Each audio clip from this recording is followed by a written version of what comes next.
history, a rectory was built here, and just about every strange phenomena have been reported over the years. So, Peter Underwood, you are president of the Ghost Club in England, which makes you one of the leading ghost hunters. And here we are at Borley Rectory, one of the most haunted houses in the country. Is that right?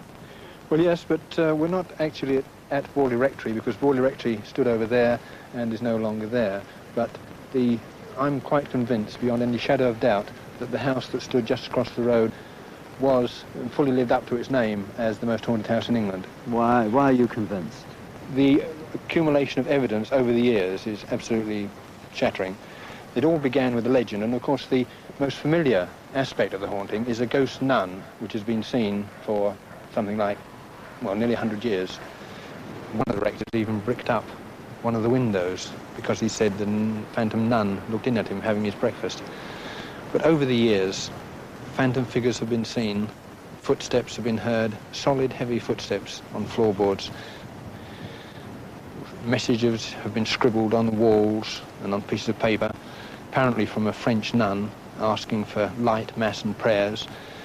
Bones have been found, 2 skulls have been found. One was buried in the churchyard, the other... Were they identified as women or female or...?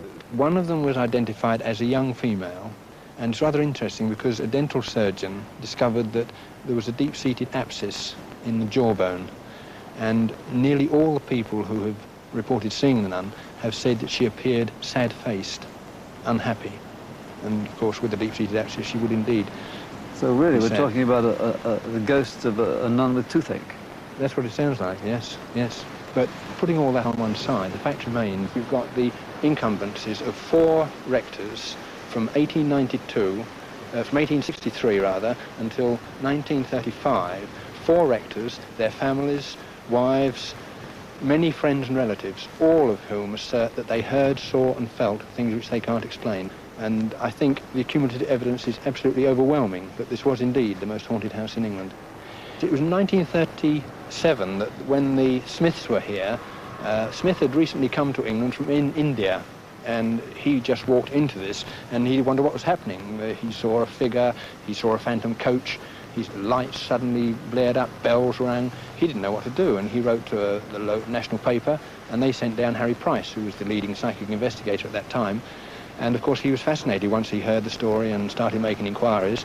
The ecclesiastical authorities decided that the house was no longer suitable for a rector to live in, and Price decided to rent it. And he rented the place for a year, arranged independent investigators who again reported identical phenomena: footsteps, lights, noises, bell ringing and so on. And then the place was sold privately to a Crackton Grigson, and while he owned it, a somewhat mysterious fire took place and the place was gutted. But the interesting thing is that once the rectory was destroyed and there was no building on the site, then the entities apparently transferred their activities to the church, where visiting rectors have seen figures, have heard noises. Many visitors have reported footsteps following them up the church path inside the church itself.